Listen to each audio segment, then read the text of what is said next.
केले घेतले sir recording मध्ये घेतलं किती झाले 2-2.5 मिनिट आता आता स्टार्ट करा तुम्ही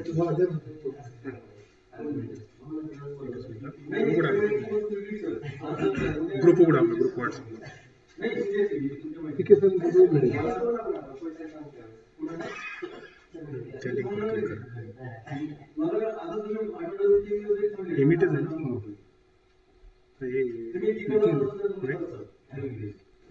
सर काही काय अडचण नाही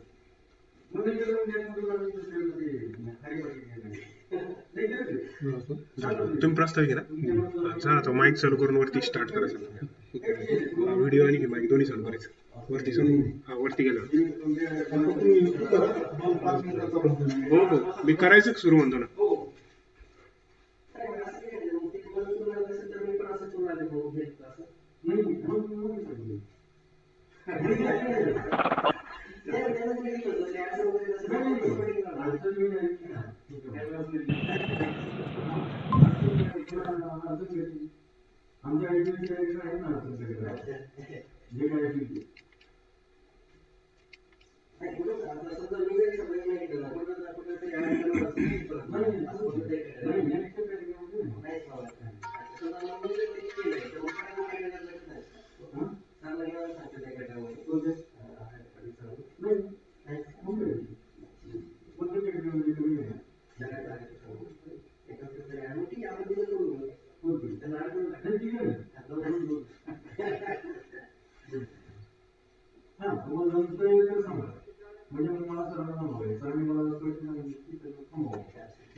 हॅलो, आवाज येतोय? हो येतोय सर येतोय. हा, आता आपण लगेच कार्यक्रमाला सुरुवात करत आहोत. छत्रपती शाहू महाविद्यालय लासूर स्टेशन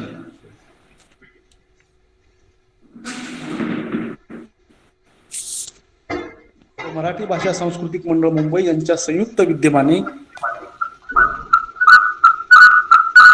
आपण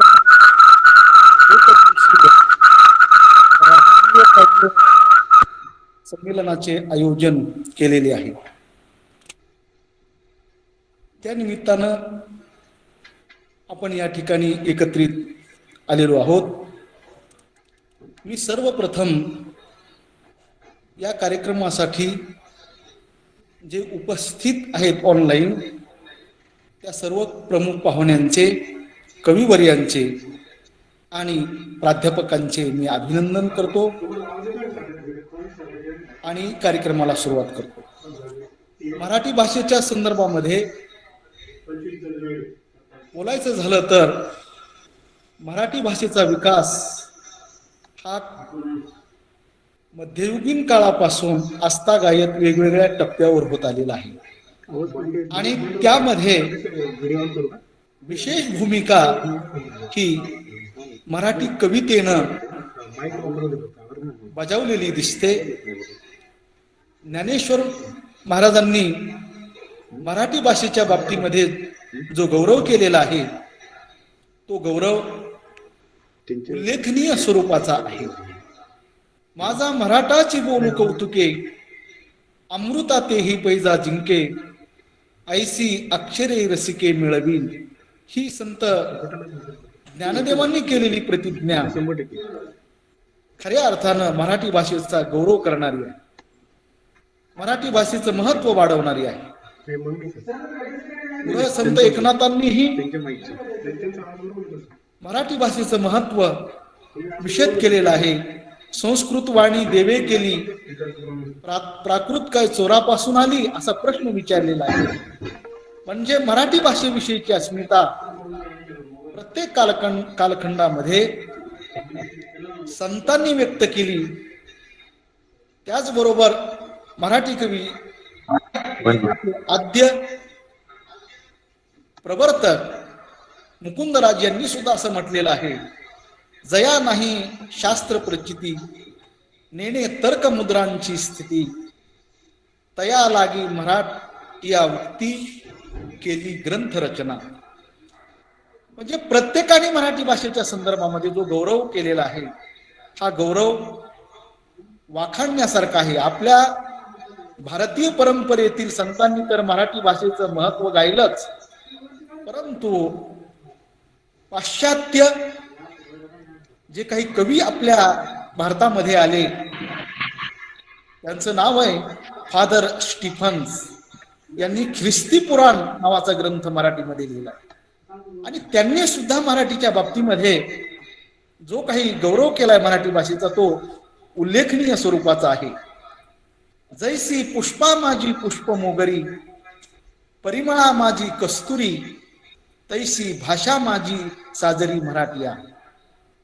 अशा पद्धतीनं मराठी भाषेचं जे काही महत्व वेगवेगळ्या कवींनी गायलेलं आहे. आता आधुनिक कवितेचा मी एक उल्लेख या ठिकाणी जाणीवपूर्वक करतो की माझ्या मराठी मातीचा लावा ललाट टिळा, तिच्या संगे जागतील माय देशीतील शिळा. ही कुसुमाग्रजांची पंक्ती एक नवा संदेश देऊन जाते. हे सांगण्याचं तात्पर्य की खऱ्या अर्थानं मराठी भाषेला समृद्ध करण्याचं काम हे मराठी कवितेनं केलेलं आहे आणि कवितेची परंपरा ही जुनी प्राचीन अशा पद्धतीची कवितेची परंपरा आहे आणि त्या वळणावर ही कविता बदलत गेलेली आहे आणि त्यामधून अनेक कवी घडत गेले. अनेक नवीन कवींना उमेद मिळावी, एक प्रेरणा मिळावी म्हणून आम्ही आमच्या महाविद्यालयामध्ये राष्ट्रीय काव्य चर्चासत्राचं काव्य संमेलनाचं आयोजन केलेलं आहे. त्यासाठी जे काही महत्त्वाचे कवी लाभलेले आहेत त्यामध्ये डॉक्टर प्रशांत सूर्यवंशी हे नागपूरहून आपल्याला अध्यक्ष म्हणून लाभलेले आहेत. मी त्यांचं शब्दसुमनानं स्वागत करतो. त्यानंतर इंदोर मधून आपल्याला जे काही कवी लाभलेले आहेत ते ज्ञानेश्वर तिखे यांचंही मी अभिनंदन करतो. त्याचबरोबर अन्य कवी या कार्यक्रमाला लाभलेले आहेत.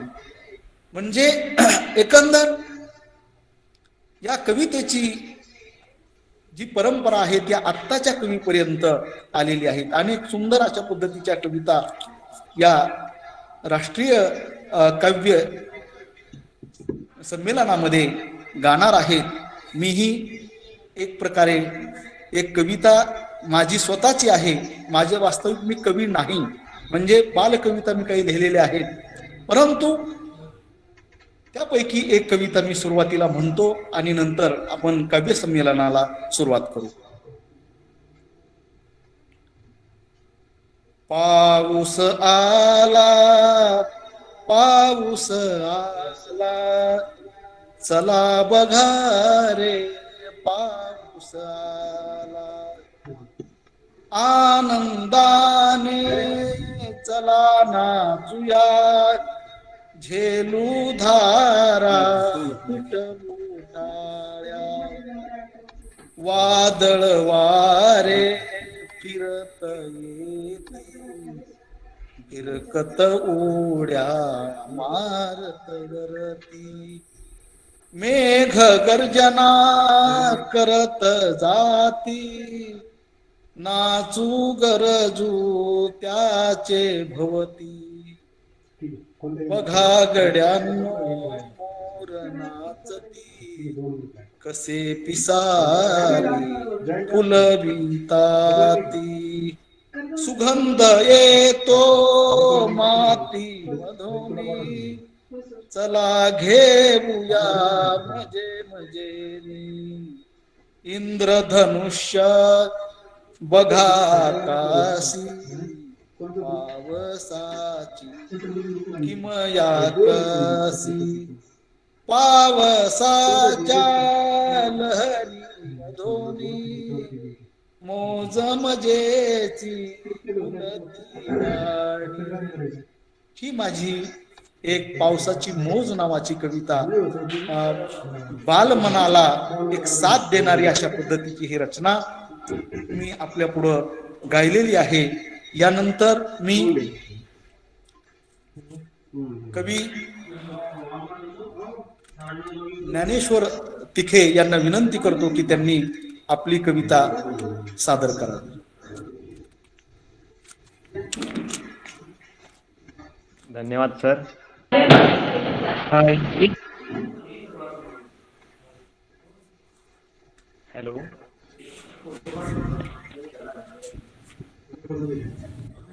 आवाज येतोय का?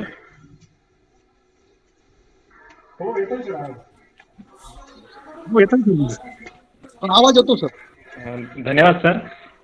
मराठवाडा शिक्षण प्रसारक मंडळ संचलित छत्रपती शाहू करवाणी व विज्ञान महाविद्यालय लासूर स्टेशन आणि महाराष्ट्र राज्य साहित्य आणि संस्कृती मंडळ मुंबई यांच्या संयुक्त आयोजित कवी संमेलन आहे. या कवी संमेलनाचे अध्यक्ष आदरणीय डॉक्टर प्रशांत सूर्यवंशी सर, त्याचबरोबर महाविद्यालयाचे प्राचार्य doctor S.D. Naikwade sir, Marathi विभाग प्रमुख व या कार्यक्रमाचे समन्वयक आदरणीय आमचे मार्गदर्शक डॉक्टर नभ कदम सर, तसेच महाविद्यालयाचे उपप्राचार्य प्राध्यापक विलास अहिरे सर, त्याचबरोबर Madhukar Sathe sir, doctor Dnyaneshwar Holkar sir, त्यानंतर प्राध्यापक दीपक जाधव सर, प्राध्यापक कराळे सर आणि या कवी संमेलनात उपस्थित असलेले सहभागी म्हणून उपस्थित असलेले आमचे मित्र डॉक्टर शिवप्रसाद घोडके सर, त्याचबरोबर इतरही कवी आणि कवयित्री आहेत त्यांनाही नमस्कार करतो. आणि त्याचबरोबर महाविद्यालयाचे माझे इतरही जुने सहकारी आहेत त्यांनाही मी विनम्र अभिवादन करतो आणि माझ्या काव्य वाचनाला सुरुवात करतो. प्रथमतः तर या कार्यक्रमाला मला आमंत्रित केल्याबद्दल मी संयोजकाचे प्रथमतः आभार मानतो, कारण की या महाविद्यालयाशी माझा असणारा जो ऋणानुबंध आहे, माझा असणारं जे नातं आहे ते अत्यंत जिव्हाळ्याचं आणि घनिष्ठ आहे असं मी मानतो. कारण की माझ्या आयुष्यातील एका चांगल्या पर्वाची सुरुवात मी या महाविद्यालयापासून केलेली आहे. त्यामुळे या महाविद्यालयाच्या सर्व व्यक्तींशी, प्राध्यापकांशी माझं असणारं जे नातं आहे ते अत्यंत घनिष्ठ आणि जिव्हाळ्याचं आहे असं मी व्यक्तिशः तरी मानतो. त्यामुळे निमंत्रित कवी म्हणून मला आमंत्रित केलं त्याबद्दल मी प्रथम महाविद्यालयाचं आभार मानतो. आणि माझी एक कविता तुमच्यासमोर मी ठेवतो. कविता वाचत असताना किंवा कवितेचं शीर्षक मातीत जीव पेरणारा बाप असं आहे. एकूणच मी ग्रामीण भागातून असल्यामुळे किंवा ग्रामीण परिवेश माझ्या अनुभव विश्वाला असल्यामुळे माझ्या ज्या कविता आहेत त्या ग्रामीण शेती मातीशी किंवा याच्याशी जोडलेल्या आहेत. त्यामुळे ग्रामीण जीवनातील माणसाचं जे दुःख आहे ते दुःख मी माझ्या कवितेतून मांडण्याचा प्रयत्न केलेला आहे. कविता अशी आहे, मातीत जीव पेरणारा बाप. माझा बाप जीव पेरतो मातीत, माझा बाप उभा न न्याहाळीत, माझा बाप इळ इळ उपास पोटी बितवले दिस, इळ इळ उपास पोटी बितवले दिस, पोटाले लेऊन चिमटा तो भुका निजलास, आग पोटा मंदी, आग पोटा मंदी कसार सोशी तो माझा बाप, माझा बाप जीव पेरतो मातीत माझा बाप, दुसऱ्याच्या शेतामंदी गड्यावानी राबला, साल महिन्यानं तुझा जीव त्वाजी जला, दुसऱ्याच्या शेतामंदी गड्यावानी राबला, साल महिन्यानं तुझा जीव त्वाजी जला, जीव झिजवूनही, जीव झिजवूनही रीते कसे हात माझा बाप,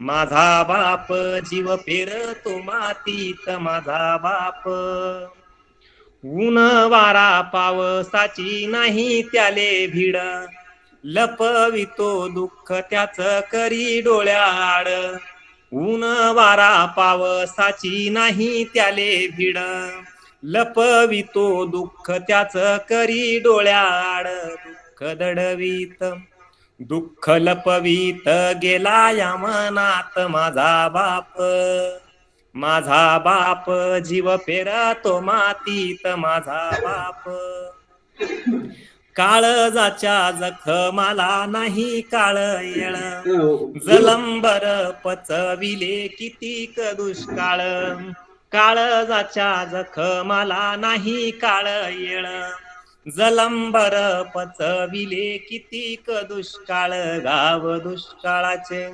गाव दुष्काळाचे जगला झेलीत माझा बाप, माझा बाप जीव पेरतो मातीत माझा बाप, दयामया भाळाला नाही कधी येत, दयामया भाळाला नाही कधी येत, आसवाला त्याच्या कधी नाही साथ देत, आसू ढाळतो, आसू ढाळतो भुकेल्या रानात माझा बाप, माझा बाप जीव पेरतो मातीत माझा बाप, माझा बाप उभान न्याहाळीत माझा बाप.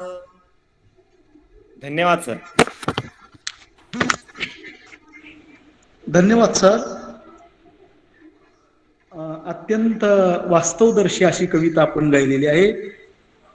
वास्तविक पाहता आईवर कविता पुष्कळाने लिहिलेल्या आहेत.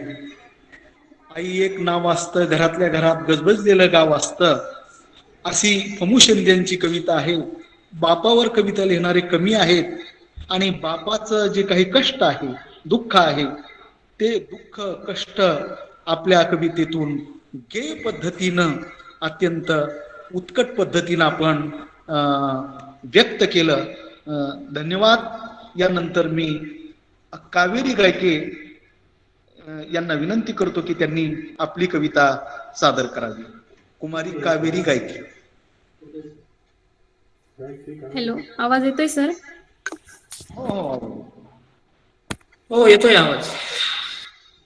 ओके, धन्यवाद सर. प्रथम तर सर्वांचे आभार, मला इथे बोलण्याची संधी दिली, मला कविता सादर करण्याची संधी दिली. तिके सरांनी खरोखर अत्यंत खूप सुंदर कविता सादर केली. शेती मातीवरचं प्रेम त्यांच्या कवितेतून दिसलं. सर्वांचे मनपूर्वक आभार. मी खरं तर प्रेम या विषयापासून सुरुवात करणार आहे. प्रेम या विषयावरती आतापर्यंत अनेकांनी वेगवेगळ्या पद्धतीने प्रेम या विषयावरती लिखाण केलेले आहे. मी माझ्या पद्धतीने प्रेमाला मांडण्याचा प्रयत्न करते. माझ्या कवितेचं शीर्षक आहे तो. नजर शोधते माझी त्याला, नजर शोधते माझी त्याला, स्वप्न ज्याचे पडतात मला. नजर शोधते माझी त्याला, स्वप्न ज्याचे पडतात मला. फुल पाखरू मी त्याची, तो माझा फूल. फुल पाखरू मी त्याची, तो माझा फूल. त्याला सोडून जगणे न मला मान्य आहे. त्याच्याशिवाय जग माझे सारे शून्य आहे. त्याच्याशिवाय सारे जग माझे शून्य आहे. जगते मी सुखात रोज जरी, जगते मी सुखात जरी, त्याच्या आठवणीत सांज वेळ होते माझी रोज, त्याच्या आठवणीत सांज वेळ होते माझी रोज. शब्द माझे घेतात काव्याचे, शब्द माझे घेतात काव्याचे रूप, तिथून सुरू होते माझ्यातील मला शोधण्याची खोज. माझ्या कवितेचा तो सूर आहे, माझ्या कवितेचा तो सूर आहे, माझा तो त्याची मी बस हेच अंतिम सत्य आहे, माझा तो त्याची मी बस हेच अंतिम सत्य आहे. समजदारी विसरून समोर त्याच्या, समजदारी विसरून समोर त्याच्या अजूनही किशोरवयीन होऊन हट्ट करते. अंतर जागेचे आणते जवळ मनाला, नव्याने मग रोज प्रेम वृक्ष फुलते, नव्याने मग रोज प्रेम वृक्ष फुलते. नात्याने हे पक्के प्रेम धागे विणले आहे, नात्याने हे पक्के प्रेम धागे विणले आहे. तो माझा नटखट कृष्ण मी त्याची वेडी राधा आहे, तो माझा नटखट कृष्ण मी त्याची वेडी राधा आहे. स्वप्नांची बाग सत्यात फुलवण्याची मनाला लागली वेगळीच आस, स्वप्नांची बाग सत्यात फुलवण्याची मनाला लागली वेगळीच आस. रमते त्याच्या विचारात मी एवढी, चारही दिशेला होतो त्याचाच भास, रमते विचारात मी एवढी त्याचा चारही दिशेला होतो भास. नसताना तो जीवनात माझा फक्त अंधार आहे, नसताना तो जीवनात माझ्या फक्त अंधार आहे. हजारो ताऱ्यातील तो माझा पौर्णिमेचा चंद्र आहे, हजारो ताऱ्यातील तो माझा पौर्णिमेचा चंद्र आहे, हजारो ताऱ्यातील तो माझा पौर्णिमेचा चंद्र आहे. धन्यवाद. धन्यवाद. प्रेमाच्या संदर्भामध्ये अत्यंत महत्वाची कविता आपण या ठिकाणी गायलेली आहे. मला या ठिकाणी एक ज्ञानदेवांची ओळ आठवते. आपुला ठावोन अलंगिता, आपुला ठावोन सांदिता, अलंगी जे चंद्रू उदय जता, हा अनुराग भोगिता कुमुदिनी जाणे. निर्विकार प्रेमाची जी काही व्याख्या ज्ञानदेवांनी केलेली आहे ती म्हणजे आपली जागा न सोडता, अलंगी जे चंद्र उदय जाता, आकाशामध्ये चंद्र उदयाला आल्यानंतर जी पौर्णिमेच्या दिवशी कमळनी विकसित झालेली असते ती आपली जागा न सोडता त्या चंद्राला आलिंगन देण्याचं काम करते. अशा निर्विकार प्रेमाची कविता आपण या ठिकाणी गायली. मी कावेरी गायके यांना धन्यवाद देतो. यानंतर मी ज्ञानेश्वर गायके यांना विनंती करतो की त्यांनी आपली कविता सादर करावी. ज्ञानेश्वर गायके. नमस्कार सर्वांना. सर आवाज येतोय का? हॅलो, आवाज येतोय का? मराठी भाषा पंधरवडा दिनानिमित्त राष्ट्रीय काव्य संमेलनामध्ये मला आदरणीय माझे साहित्य स्नेही श्री घोडके सर, शाहू महाराज कॉलेजचे प्राचार्य आदरणीय Naikwade sir, doctor Kadam sir, Maharashtra राज्य साहित्य संस्कृती मंडळ मुंबई या सर्वांचे पहिले मनपूर्वक आभार. कारण आपल्या निमित्तानेच आमच्यासारख्या नवीन लोकांना व्यासपीठ मिळतंय, हा फार महत्त्वाचा मुद्दा आहे. तर मी एक छोटीशी कविता आपल्या समोर ठेवतो. कवितेचं शीर्षक आहे मी मराठी. आवाज येतोय ना सर? आवाज येतोय ना? हा, आवाज येतो सर. मी मराठी. मी मराठी महाराष्ट्राची मायभूमी मी या देशाची. मी मराठी महाराष्ट्राची मायभूमी मी या देशाची. मीच वऱ्हाडी अन अहिराणी गोड कोकणी गोव्याची. मीच वऱ्हाडी अन अहिराणी गोड कोकणी गोव्याची. ज्ञानाच्या नगरीत नांदते होऊन पुणेरी देशाची. ज्ञानाच्या नगरीत नांदते होऊन पुणेरी देशाची. अभिजातसाठी लढते आहे जरी मावली ज्ञान तुक्याची. जरी माऊली ज्ञान तुक्याची. इंग्रजीशी लढते आहे अन माहेरी रडते आहे. इंग्रजीशी लढते आहे अन माहेरी रडते आहे. जुन्या आठवणीत रमते अन अटके पार जिंकते आहे. अटके पार जिंकते आहे. तुकोबांचे होऊन अभंग इंद्रायणीतून तरते आहे. तुकोबांचे होऊन अभंग इंद्रायणीतून तरते आहे. मोरोपंताची आर्यामी पाषाणावर टिकते आहे. मोरोपंताची आर्यामी पाषाणावर टिकते आहे. समर्थांच्या दासबोधातून मर्म जगण्याचे सांगते आहे. समर्थांच्या दासबोधातून मर्म जगण्याचे सांगते आहे. ज्ञानोबाच्या मुखी वसुनी विश्व अवघे जिंकते आहे. ज्ञानोबांच्या मुखी वसुनी विश्व अवघे जिंकते आहे. धन्यवाद सर. धन्यवाद सर. अनेक बोलीचे संदर्भ देत आपल्या कवितेमध्ये मराठी भाषेचा जो काही पट आहे तो मध्ययुगीन काळापासून आजपर्यंत कसा विकसित होत गेलेला आहे आणि मराठी भाषा कशी समृद्ध होत गेली आहे हे आपल्या कवितेतून सुंदर असं भाष्य आपण या कवितेच्या रूपाने कविता सादर केली. त्यातून लोकांना चांगला बोध मराठीच्या बाबतीमध्ये गेलेला आहे. धन्यवाद सर. यानंतर स्नेहल जगताप यांना विनंती करतो की त्यांनी आपली कविता सादर करावी. स्नेहल जगताप.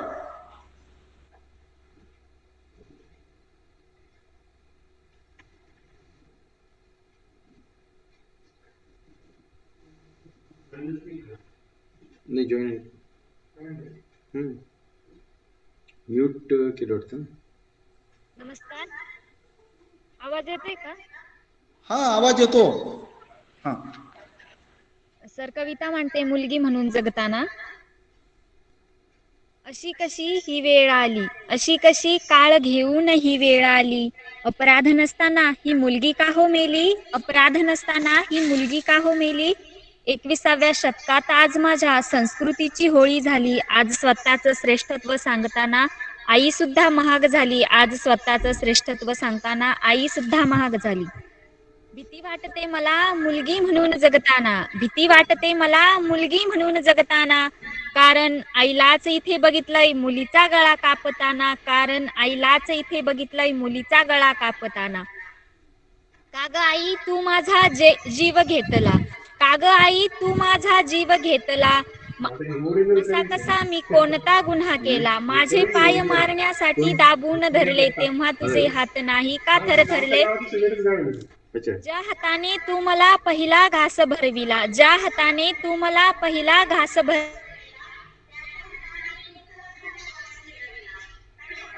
भरविला, होता माझा जीव, तडफडून तडफडून जात होता माझा जीव. तुला आली नाही का ग माझी किव. दादा तुला ओवाळून राखी हातावर बांधताना, दादा तुला ओवाळून राखी हातावर बांधताना. हट्ट करायचे रे मी भेट वस्तू मागताना, हट्ट करायचे रे मी भेट वस्तू मागताना. इतका कसा तू निर्दयी झाला माझ्या गळ्यावर कोयता चालविताना, इतका कसा तू निर्दयी झाला माझ्या गळ्यावर कोयता चालविताना. आजच्या काळातील मुलींची स्थिती बघितली तर कुणीतरी ऍसिड हल्ला करतोच आहे. आजही कुणीतरी ऍसिड हल्ला करतोच आहे. संधी साधून तिच्यावर बलात्कार होतोच आहे. सावित्रीच्या लेकी आजही हुंड्यासाठी छळल्या जातात, सावित्रीच्या लेकी आजही हुंड्यासाठी छळल्या जातात. अहो एवढंच काय, कुठं कुठं तर जिवंत जाळल्या जातात. अहो एवढंच काय, कुठं कुठं तर जिवंत जाळल्या जातात. ती स्वतःच्या हक्कासाठी लढली म्हणून, ती स्वतःच्या हक्कासाठी लढली म्हणून तिला वाळीत टाकलं जातंय. हे पुरुष प्रधान संस्कृतीच्या नावाखाली हे असं का बरं होतंय. आई, माझी आई सांगते मला, आई वाट बघते माझी मी घराबाहेर पडताना, आई वाट बघते माझी मी घराबाहेर पडताना. डोळे पाणवतात ओतीचे रोज मला हसून निरोप देताना, डोळे पाणवतात ओतीचे रोज मला हसून निरोप देताना. लोक बरे नाही म्हणते ती, काळजी घे हं बाळा. लोक बरे नाही म्हणते ती, मला सावरून सांगताना. खरंच भीती वाटते हो मला मुलगी म्हणून जगताना. खरंच भीती वाटते हो मला मुलगी म्हणून जगताना. धन्यवाद. काय नाव? सुंदर कविता गायली.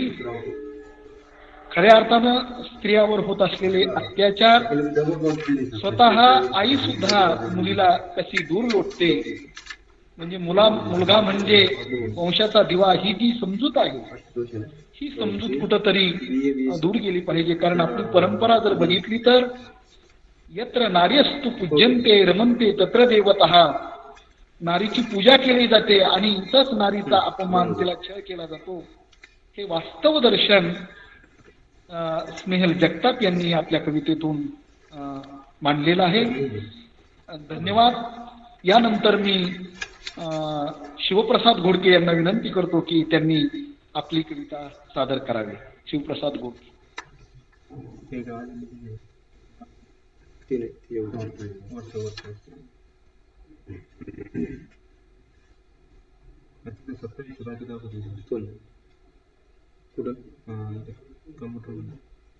कधीच दिसतंय? नमस्कार सर, मी डॉक्टर शिवप्रसाद घोडके. आपल्या समोर एक महापुराची कविता आपल्या समोर सादर करतो आहे.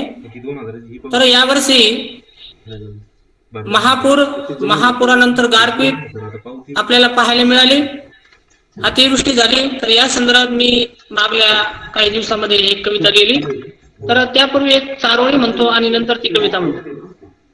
4 महिने नाचूनही त्याची तशी फिटली नव्हती हौस. 4 महिने नाचूनही त्याची तशी फिटली नव्हती हौस. भर हिवाळ्यातही आनंदाने गारासह बरसू लागला पाऊस. शेतातल्या कांद्याची दशा मी बांधावरूनच पाहिली. शेतातल्या कांद्याची दशा मी बांधावरूनच पाहिली. भावपूर्ण श्रद्धांजली तेथे डोळे झाकून पाहिली. सर आवाज येतोय का माझा? हो, आवाज येतो. येतोय. कवितेचं नाव आहे महापूर.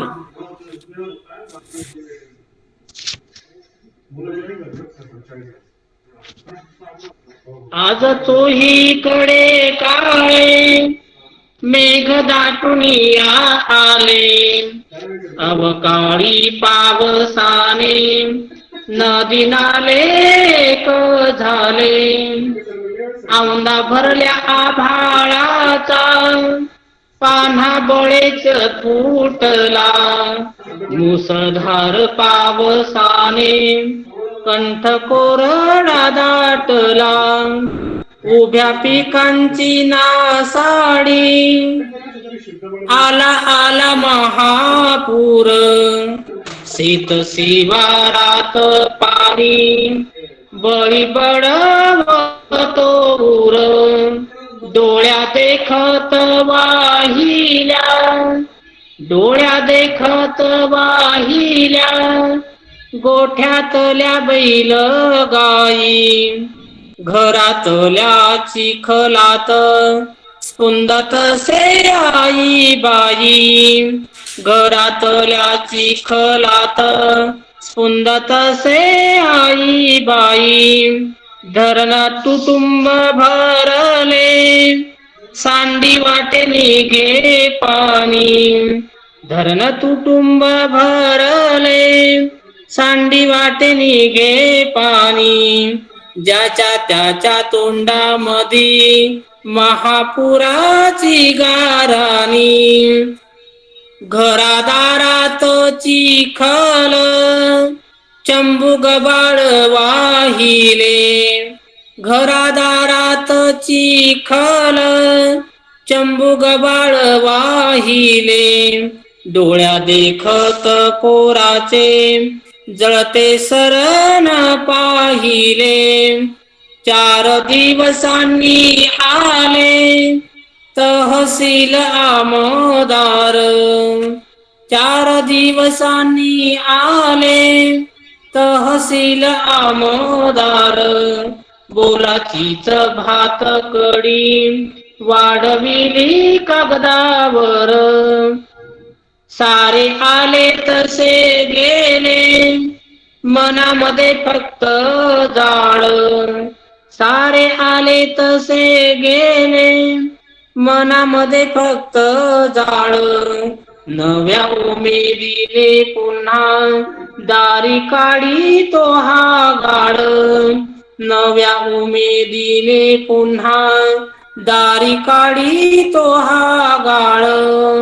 धन्यवाद. धन्यवाद सर.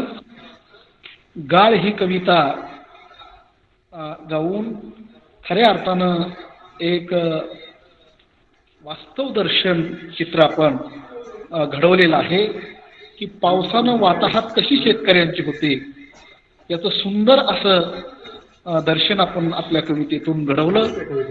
यानंतर मी प्राध्यापक डॉक्टर ज्ञानेश्वर तिखे सर यांना विनंती करतो की त्यांनी आपली कविता सादर करावी. Doctor Dnyaneshwar Tikhe sir. धन्यवाद सर. आत्ताच सरांनी वाढीव पाऊस किंवा अतिरिक्त पाऊस झाल्यानंतर काय परिस्थिती होते याचं अत्यंत विदारक चित्रण आपल्या कवितेतून मांडलेलं आहे. परंतु पुष्कळ वेळा असंही होतं की पाऊसच पडत नाही आणि पावसाअभावी काय काय होतं त्याचं एक वास्तवदर्शी चित्रण मांडणारी एक कविता मी तुमच्या समोर सादर करतो की कुटुंबातील जो करता धरता माणूस आहे, तो करता धरता माणूस जेव्हा आपलं जीवन संपवतो, आत्महत्या करतो आणि त्यानंतर कुटुंबाची होणारी जी वाताहत आहे किंवा कुटुंबावर ओढवणारी जी काही परिस्थिती आहे, तिच्या मागे जे कोणी परिवार असेल, स्त्री असेल किंवा लहान मुलं बाळ असतील, तर त्यांचं काय होतं हे मांडणारी एक तिच्या काळजाचा सूर नावाची कविता मी या ठिकाणी तुमच्या समोर सादर करतो. कवितेचं शीर्षक आहे तिच्या काळजाचा सूर. आले तसे गेले ढग कोरडेच साल, आले तसे गेले ढग कोरडेच साल, आभाळाचे डोळे कसे गेले खोल खोल, आरडत पाणी पाणी भकासल रान, आरडत पाणी पाणी भकासल रान, नशिबात सदा कदा पाचोळ्याच जीन, उगणारा दिवस मावळ तो रोज, उगणारा दिवस मावळ तो रोज, सरल्या सालाच झालं किती ओझ, देणेकरी झिजवून उंबरठा गेले, देणेकरी झिजवून उंबरठा गेले, रातभर चिंतेने डोळे ओले झाले, शिवारात पाखरांचा जीव कसा उदास, शिवारात पाखरांचा जीव कसा उदास, दिसे त्यांच्या डोळ्याला रे गळ्यातला फास, दिला घास ज्याला कधी दिली माया थोडी, दिला घास ज्याला कधी दिली माया थोडी, तो दावणीचा बैल तुझा हंबारडा फोडी, मुसू मुसुरडे गाव डोळ्यामध्ये पाणी, मुसू मुसुरडे गाव डोळ्यामध्ये पाणी, अन पोरक्या तुझ्या लेकराला वाली नाही कोणी, डोळ्यामधून आटतो आसवांचा पूर, डोळ्यामधून आटतो आसवांचा पूर, पण ऐकतो का कोणी तिच्या काळजाचा सूर, ऐकतो का कोणी तिच्या काळजाचा सूर, ऐकतो का कोणी तिच्या काळजाचा सूर. धन्यवाद सर. हा, अत्यंत सुंदर अशी कविता आपण सादर केली. शेतकऱ्यांची जी काही दुरावस्था झालेली आहे, ओला दुष्काळ पडला तरी दुरावस्था होते आणि कोरडा दुष्काळ पडला तरी दुरावस्था होते. दोन्हीही अंगाने आता कवी वर्य दोन्ही कवींनी या ठिकाणी आपली कविता सादर केलेली आहे. म्हणजे दोन्ही पद्धतीचं दर्शन कवितेमध्ये कसं घडतं याचं चित्रण या कवींनी या कवितेतून आपल्याला पाहायला सापडतं. टिके सरांनी तर आपल्या कवितेतून पाऊस पडला नाही तर काय अवस्था निर्माण होते याचं सुंदर दर्शन घडवलेलं आहे. धन्यवाद सर. यानंतर मी ज्ञानेश्वर गायके यांना विनंती करतो की त्यांनी आपली कविता सादर करावी. ज्ञानेश्वर गायके.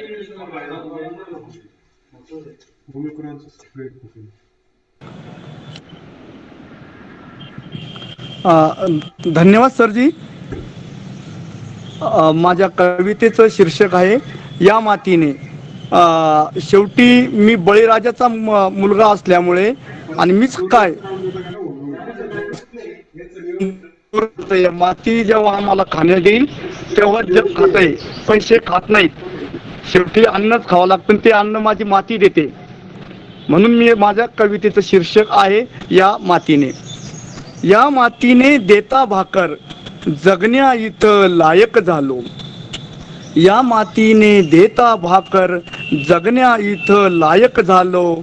तिफन घेऊनी बीज पेरता जग पोशिंदा राजा झालो. तिफन घेऊनी बीज पेरता जग पोशिंदा राजा झालो.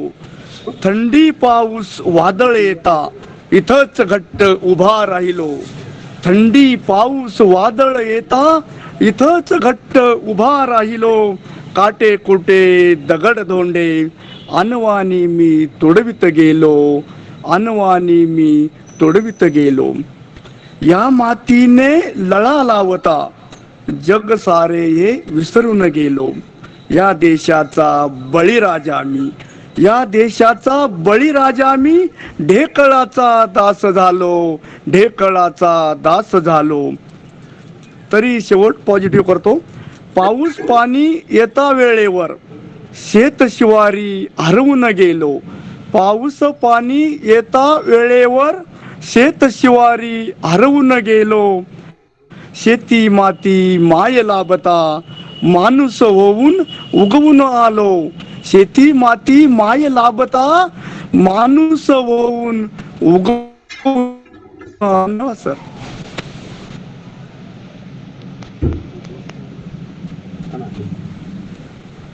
धन्यवाद सरजी. धन्यवाद सर. शेतकरी आणि माती यांचं जे नातं आहे ते नातं आपण आपल्या कवितेतून मार्मिक पद्धतीनं अभिव्यक्त केलेलं आहे. यानंतर मी कावेरी गायके यांना विनंती करतो की त्यांनी आपली कविता सादर करावी. कुमारी कावेरी गायके. धन्यवाद सर. कार्यक्रम खूप रंगत चाललाय. मी पण आता माझी एक दुसरी कविता आपल्या समोर ठेवते. नुकताच स्वर्गवासी झालेल्या सिंधुताई सपकाळ यांच्या मला काही ओळी आठवल्या. महाराष्ट्रात मोठं होण्यासाठी मरावं लागतं, त्यावरूनच मला कविता सुचली. मी ती आपल्या समोर ठेवते आहे. माझ्या कवितेचं शीर्षक आहे सरणावरती जळताना. जगतांनी लुटलेला आनंद सोडून पाय दिसतील मृत्यू मागे पळताना. जगतांनी लुटलेला आनंद सोडून पाय दिसतील मृत्यू मागे पळताना. पडतील कौतुकाचे फुले सरणावरीच जळताना. पडतील कौतुकाचे फुले सरणावरीच जळताना. स्वतःला वेगळे सिद्ध केले कितीही उंच झेप घेतली. स्वतःला वेगळे सिद्ध केले कितीही उंच झेप घेतली. वाटेल कमीपणा आज दिसेल नाव शिखरावरती झळकताना. तरीही पडतील कौतुकाचे फुले सरणावरीच जळताना. तरीही पडतील कौतुकाचे फुले सरणावरीच जळताना. पुष्कळ मिरवती. बघा, हे सर्वांसोबत घडतच असतं. पुष्कळ मिरवती अभिमान. पुष्कळ मिरवती अभिमान मोठा वेळ प्रसंगी येते कोणी कामी. आभासी हे सोबती जग. आभासी हे सोबती जग विश्वासाचा मांडला जातो बाजार. हात हाती धरून दिसतात मागे ओढताना. हात हाती धरून दिसतात मागे ओढताना. पडतील कौतुकाचे फुले सरणावरीच सरणावरीच जळताना. पडतील कौतुकाचे फुले सरणावरीच जळताना. कर्तव्य पार केले कितीही, कर्तव्य पार केले कितीही, अन जपली माणुसकी तरी लोक दिसतात छळताना, लोक दिसतात छळताना. पाय खेचण्यात नाही अर्थ काही, पाय खेचण्यात नाही अर्थ काही, जाईल वेळ हे कळताना. पडतील कौतुकाचे फुले सरणावरीच जळताना. पडतील कौतुकाचे फुले सरणावरीच जळताना. थांबेल जीवनाचे कालचक्र, थांबेल जीवनाचे कालचक्र, तेव्हाच पाणवतील अनेकांचे डोळे. क्षणात शेवटचा निरोप घेताना, दिसेल हितचिंतकांचे चेहऱ्यावरचे भाव तुटताना. पडतील कौतुकाचे फुले सरणावरीच जळताना. पडतील कौतुकाचे फुले सरणावरीच जळताना. धन्यवाद. 2 मिनिट. धन्यवाद. समजून तुम्हाला नाही सुंदर कविता आपण गायली. जीवनाचं रहस्य सांगणारी आणि कर्तव्याची जाणीव करून देणारी अशी आपली कविता खरोखर सर्वांना आवडली. यानंतर मी स्नेहल जगताप यांना विनंती करतो की त्यांनी आपली कविता सादर करावी. कुमारी स्नेहल जगताप. आवाज येतोय का? 2000 कमी होतील याच्यातून. येतो म्हणलं.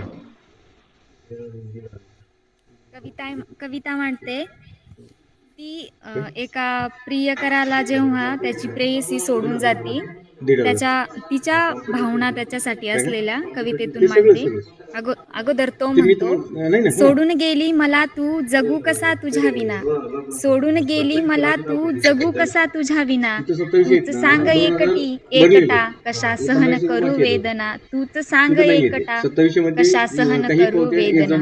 मन माझं माझ्यात राहिलं नाही, मन माझं माझ्यात राहिलं नाही, सुचतच नाही तुझ्या शिवाय दुसरं काही.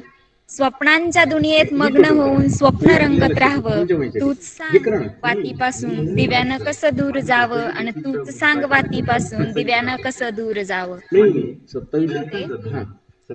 ऐक ना जरा बोलायचं होतं, काळजावर घात होईल जरा सावरून घे, भावनांना आवरून घे, लग्न ठरलंय माझं तुला सांगायचं होतं. माझ्या लग्नाला येशील ना, अक्षता टाकताना माझ्यावर तू सावरशील ना, डोळ्यात दाटलेलं पाणी लपवशील ना, माझ्या लग्नात जेवण वाढशील ना, मला दिलेल्या प्रत्येक भेटवस्तूचा हिशोब माझ्या लग्नात भेटवस्तू न देता जेवून घेशील ना.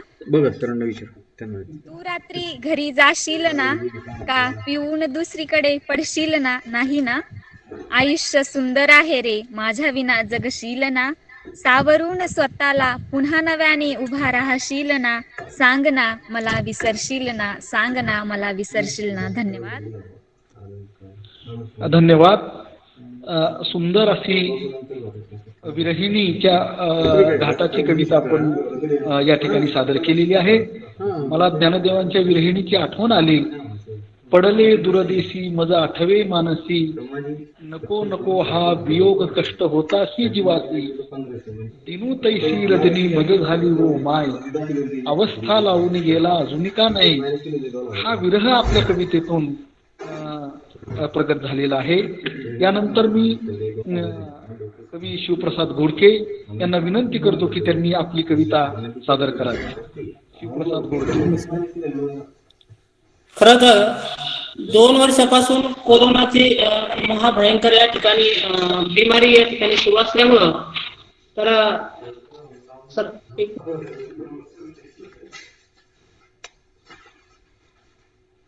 नमस्कार.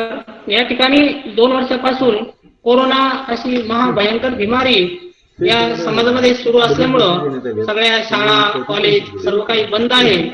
तर त्यामुळं प्रत्येकालाच एक कॉलेजची आणि शाळेची ओढ लागलेली आहे प्रत्येक विद्यार्थ्याला, परंतु ती शाळा काही सुरू होत नाही. तर त्या शाळेवरती कॉलेजवरती मला एक कविता सुचली. सुरुवातीला 2 चारोळ्या म्हणतो आणि त्यानंतर कवितेला सुरुवात करतो. जूनची शाळा औंधा भर हिवाळ्यात भरली, जूनची शाळा औंधा भर हिवाळ्यात भरली, स्वेटर सह छत्री पुन्हा डोक्यावरती धरली. कोरोनामुळे मेले अनेक, पुन्हा सर्दी आणि पुन्हा ताप. कोरोनामुळे मेले अनेक, पुन्हा सर्दी आणि ताप. भयभीत झाले लोक पुन्हा, आला आता कोरोनाचा बाप. मी उद्या नाही तर तू कुणाकडे जाणार? यानंतर मी एक प्रेमावरती आधारित कविता आपल्या समोर ठेवतो. कवितेचं नाव आहे बरी. ते सांगू नका, तुमचं सांगा. मला ते माहिती नाही. नाही ऐकून घ्या. महाविद्यालयात पहिल्या दिवशी ते मला भेटली एक परी. ते करूनच केलंय तुमच्याकडे. महाविद्यालयात पहिल्या दिवशी कोण घेतले? मला भेटली एक परी. खरं सांगू का मित्रांनो, ती परी बिरी काही नव्हती, फक्त होती बरी. त्याला विचारा ना तुम्ही. खरं सांगू का मित्रांनो, ती परी बिरी काही नव्हती, तर फक्त होती बरी. सांगतो मी तुम्हाला, हे सांगतो. बरीची आणि माझी तशी रोजच भेट व्हायची. बिलकुल. बरीची आणि माझी तशी रोजच भेट व्हायची. नजरेला नजर लावून ती तशीच घरी जायची. हे तुम्हालाही माहिती आहे. बरीची चमकायची जेव्हा बऱ्या गालावरची खळी, तुम्ही बरीची चमकायची जेव्हा बऱ्या गालावरची खळी, बरी तेव्हा वाटायची मला नाजूक गुलाबाची कळी. बरी मला कधी कधी फार दिसायची साधी, बरी ही मला कधी कधी फार दिसायची साधी. पण माझ्यासाठी की काय माहित नाही, पण यायची कॉलेजमध्ये साऱ्या मुलींच्या आधी. काय व्हायचे कुणास ठाऊक, काय व्हायचे कुणास ठाऊक. बरी ही मला कधी कधी दिसत होती परी. बरी खरंच परी आहे का, बरी आहे याचा मी काय विचार करत बसायचो घरी. विचार करून करून मी शेवटी ठरून टाकलं मनात. विचार करून करून मी शेवटी ठरून टाकलं मनात. माझे पण तुझ्यावर प्रेम आहे, हे तिच्या आणून द्यावं ध्यानात. आता बोलावं भाडभाड प्रेमाबद्दल मोकळं, आता बोलावं भाडभाड प्रेमाबद्दल मोकळं. सांगून टाकवं सार काही आता मनातलं सगळं. महाविद्यालयात येताना मी तिला गुलाब पुष्प आणलं. महाविद्यालयात येताना मी तिला गुलाब पुष्प आणलं. क्षणातच तिने राखी बांधून मला गुरुभाऊ मानलं. क्षणातच तिने राखी बांधून मला गुरुभाऊ मानलं. बरी तेव्हापासून माझी बहीण झाली खरी, बरी तेव्हापासून माझी बहीण झाली खरी. तेव्हापासून कॉलेज सोडून आनंदाने राहू लागलो घरी. तेव्हापासून कॉलेज सोडून आनंदाने राहू लागलो घरी. धन्यवाद. कोणाकडून पैसे नाहीत असे ठराविक व्यक्ती. धन्यवाद सर. महाविद्यालय जीवनामध्ये सगळीकडून घेतलेले असं नाही. मुलीविषयीचं जे आकर्षण असतं, ते आकर्षण आपण बरी या कवितेमधून व्यक्त केलेलं आहे. परंतु तिचा शेवट मात्र गांभीर्यामध्ये होतो. हे कवितेचं खऱ्या नाही काढलं नाही असं नाही ना. हे विशेष लक्षण आहे. हे लिस्ट काढल्यानंतर तुमची हे कमी करतोय. आपले गोडके सरांना धन्यवाद देतो. आता तुम्हाला 27 मिळत आहे. मी तुम्हाला तुमच्या नावाने ज्ञानेश्वर विखे यांना विनंती करतो की त्यांनी आपली कविता सादर करावी. बिलकुल पडली असेल. मी तुमच्या मताशी मी सहमत नाही असं नाहीये, पण तुमच्या माहितीसाठी सांगतो. तुम्ही ज्यावेळी पैसे, मला वाटतं हा तिसरा राऊंड ना सर, त्यावेळी आणि शेवटचा का शेवटचं करायचं का बघा तुम्ही आता. हो म्हणजे चालेल. मी एक छोटी कविता या ठिकाणी सादर करतो आणि त्यानंतर प्राध्यापक दीपक जाधव सर यांनी कमेंट केली होती की आई कविता सादर करा, तर तीही सादर करतो. कवितेचं शीर्षक आहे, एक छोटी कविता आहे, 1.5 GB पाणी. म्हणजे आपल्याला 1.5 GB डाटा तर मिळतो फ्री आपल्याला, किंवा आपण जे मंथली रिचार्ज करतो, परंतु पाणी मात्र, पाण्याचं जे दुर्भिक्ष आहे ते दुर्भिक्ष मी माझ्या या कवितेतून मांडलेलं आहे. आणि या कवितेची निर्मिती प्रक्रिया जी आहे, ज्यावेळी मी छत्रपती शाहू महाविद्यालयात होतो त्यावेळी माझा रूट ज्या रस्त्याने होता, म्हणजे शिल्लेगाव, बाजार वाडगाव, सिद्धनाथ वाडगाव, तर या मार्गाने जाताना मला नेहमीच जाणवायचं की इथं पाण्याची कायम वणवण असायची. म्हणजे बाया बापुड्या आपल्या हंडाभर पाण्यासाठी कायम वणवण करायच्या. तर हे चित्र मला त्यावेळी दिसत होतं आणि त्यावेळी मी एक कविता केली होती. ती कविता अशी: भर मध्यरात्री टँकर आलं असा दांगुडा उठतो गावभर. भर मध्यरात्री टँकर आलं असा दांगुडा उठतो गावभर. स्वप्नात पाण्यात गटांगळ्या खाणारा मी हातपाय खोडत तडफडून उठतो. स्वप्नात पाण्यात गटांगळ्या खाणारा मी हातपाय खोडत तडफडून उठतो. खूप कसरत करूनही हाती लागतो पाण्याचा एकच हंडा. खूप कसरत करूनही हाती लागतो पाण्याचा एकच हंडा. आता प्रश्न एकच की हे 1.5 GB पाणी मी कुणाकुणाला पाजू. हे 1.5 GB पाणी मी कुणाकुणाला पाजू. तर अशी ही 1.5 GB शीर्षकाची कविता होती. तर यानंतर कवितेचा म्हणजे शेवटची कविता सादर करतो, आहे किती राबशील माझ्यासाठी नावाची. आणि ती कविता अशी आहे. आहे किती राब राब राबशील ग, किती झुरशील माझ्यासाठी ग. आहे किती राब राब राबशील ग, किती झुरशील माझ्यासाठी ग. आहे तू तान्हेपणी पुरविला माझा हट्ट, आहे तू तान्हेपणी पुरविला माझा हट्ट. पिठाचं दूध करून भरविलं पोट, पिठाचं दूध करून भरविलं पोट. पुन्हा समजूत, पुन्हा समजूत काढी माझी ग, किती झुरशील माझ्यासाठी ग. आहे किती राब राब राबशील ग, किती झुरशील माझ्यासाठी ग. शाळेतून घरी येता अंगणात उभी तू, शाळेतून घरी येता अंगणात उभी तू. माया हळवी तुझी उचलून घेई तू, माया हळवी तुझी उचलून घेई तू. मग घेई कसे, मग घेई कसे गालाचे मुके ग, किती झुरशील माझ्यासाठी ग. आहे किती राब राब राबशील ग, किती झुरशील माझ्यासाठी ग. मायाळू हातानी ह्या साऱ्यांना वाढी तू, मायाळू हातानी ह्या साऱ्यांना वाढी तू. उरल्या भाकरीची मालकीन होई तू, उरल्या भाकरीची मालकीन होई तू. तुझ बहरू दे, तुझ बहरू दे शिळपाक जिनग, किती झुरशील माझ्यासाठी ग. आहे किती राब राब राबशील ग, किती झुरशील माझ्यासाठी ग. समईच्या वातीवानी तेवत तुझ काम, समईच्या वातीवानी तेवत तुझ काम. तुझ्या पायी लपलेल माझ चारिधाम, तुझ्या पायी लपलेल माझ चारिधाम. मन मंदिराचा, मन मंदिराचा देव तू ग, किती झुरशील माझ्यासाठी ग. आहे किती राब राब राबशील ग, किती झुरशील माझ्यासाठी ग, किती झुरशील माझ्यासाठी ग. धन्यवाद. धन्यवाद सर. ज्याला अस्सल कविता म्हणतात ती आपण सुरेख आवाजामध्ये गायलेली आहे. लेकुराचे हित वाहे माऊलीचे चित्त, या तुकाराम महाराजांच्या पंक्तीची आठवण आपल्या कवितेच्या प्रसंगी सहज आठवते. किंवा तुका म्हणे वत्स धेनू वेचे चित्ती, तैसे मध्ये ती सांभाळीत. अशी निरपेक्ष असं प्रेम आपल्यावर आई कशी करते त्याचं वास्तव दर्शन आपल्या कवितेतून आपण गायला. धन्यवाद सर.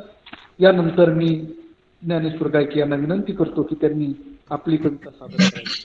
ठीक आहे सर. हॅलो, वंगाळ वंगाळ झाली पाहिजे सर एक प्लीज. कोण म्हणते? खूप दिवसाची ऐकायची सर कविता. हॅलो, कोण म्हणते? सध्या नाही ती कविता माझ्याकडे. ओके सर, ठीक आहे. धन्यवाद धन्यवाद सर. तर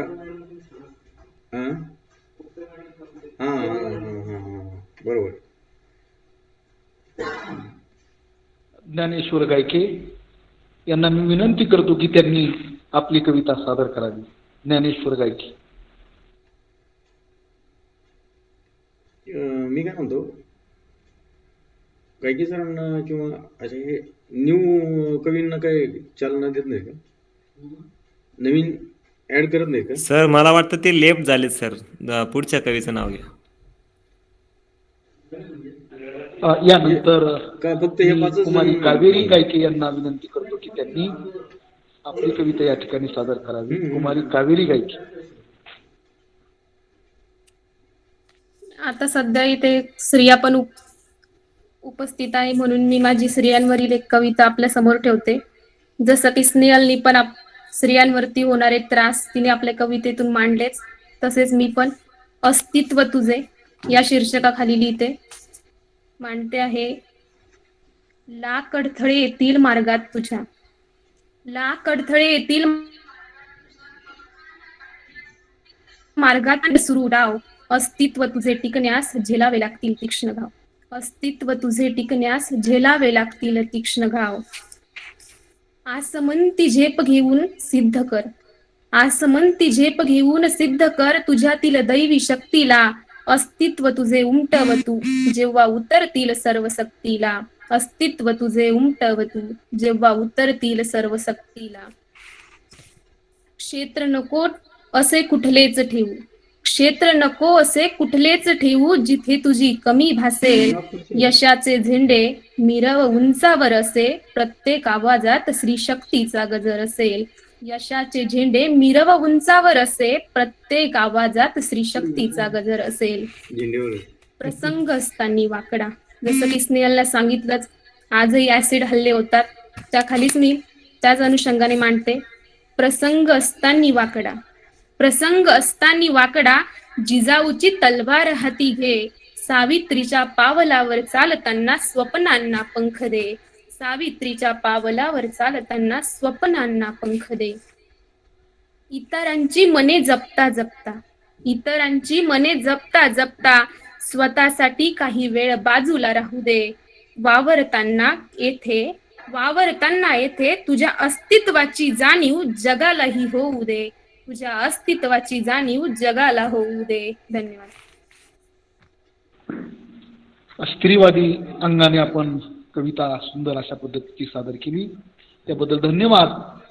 यानंतर मी स्नेहल जगताप यांना विनंती करतो की त्यांनी आपली कविता सादर करावी. कुमारी स्नेहल जगताप. नमस्कार, कविता ठेवते. आवाज येतोय? हो, आवाज येतो. कविता, माझ्या कवितेचं शीर्षक आहे राधाकृष्ण. प्रेमाच्या बाबतीतील कविता ठेवते.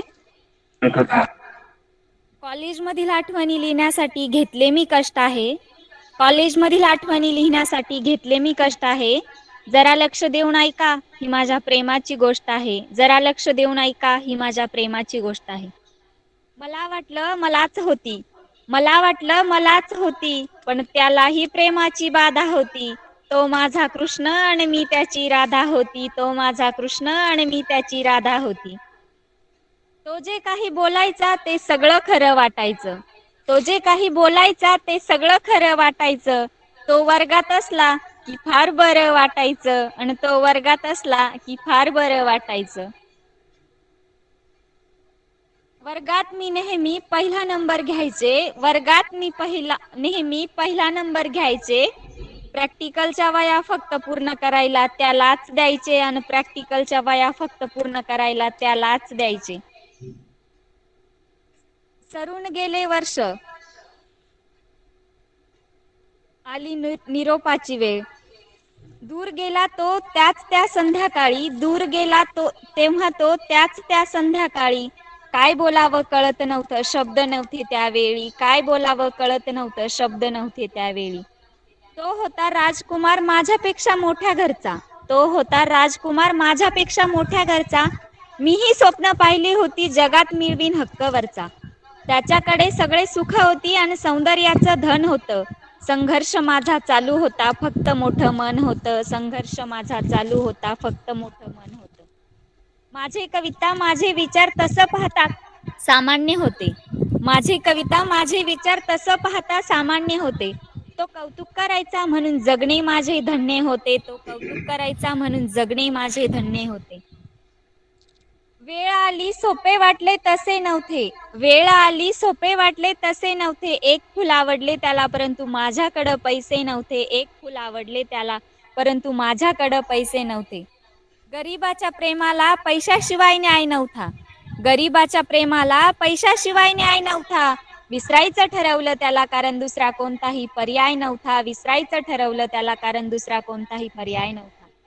असे वाटायला हवे होते मला त्याची किंमत नव्हती, परंतु त्याच्या दुःखी डोळ्यामध्ये पाहण्याची सुद्धा माझी हिंमत नव्हती. आधार माझा संपला होता, सर्व मोडून पडले होते. आधार माझा संपला होता, सर्व मोडून पडले होते. अश्रू कोणीही पाहिले नाही कारण एकांतात जाऊन रडले होते. अश्रू कोणीही पाहिले नाही कारण एकांतात जाऊन रडले होते. घुसमट झाली मनाची, घुसमट झाली मनाची, भेटण्याचा ध्यास घेतला होता. खूप वर्षांनी कळले मला त्याने संन्यास घेतला होता. खूप वर्षांनी कळले मला त्याने संन्यास घेतला होता. त्याचे जीवन गाणे गाणारी मी अपराधी गायिका झाले. त्याचे जीवन गाणे गाणारी मी अपराधी गायिका झाले. त्याचे जीवन कादंबरी मी त्याची नायिका झाले. त्याची आठवण माझ्यासाठी जगण्याचं गाणं झालं. त्याची आठवण माझ्यासाठी जगण्याचं गाणं झालं. त्याचा त्याग माझ्यासाठी आयुष्याचं सोनं झालं आणि त्याचा त्याग माझ्यासाठी आयुष्याचं सोनं झालं. धन्यवाद. छान कविता सादर केली आपण, धन्यवाद. खरं तर प्रेम नाही बोलता दाविता ऐकता, अनुभव चित्ता चित्त जाणे. प्रेम हा विषय असा आहे की तो अनुभवायचा असतो, तो व्यक्त करायचा नसतो. हीच गोष्ट आपण आपल्या कवितेतून व्यक्त केली. धन्यवाद. यानंतर मी कवी शिवप्रसाद घोडके सर यांना विनंती करतो की त्यांनी आपली कविता सादर करावी. शिवप्रसाद घोडके सर.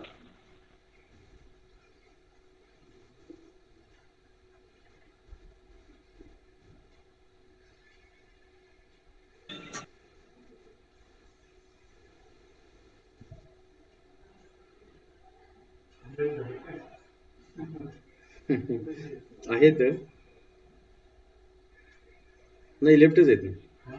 लेफ्ट. शिवप्रसाद घोडके सरांना विनंती करतो त्यांनी आपली शेवटची कविता सादर करावी. आले आता.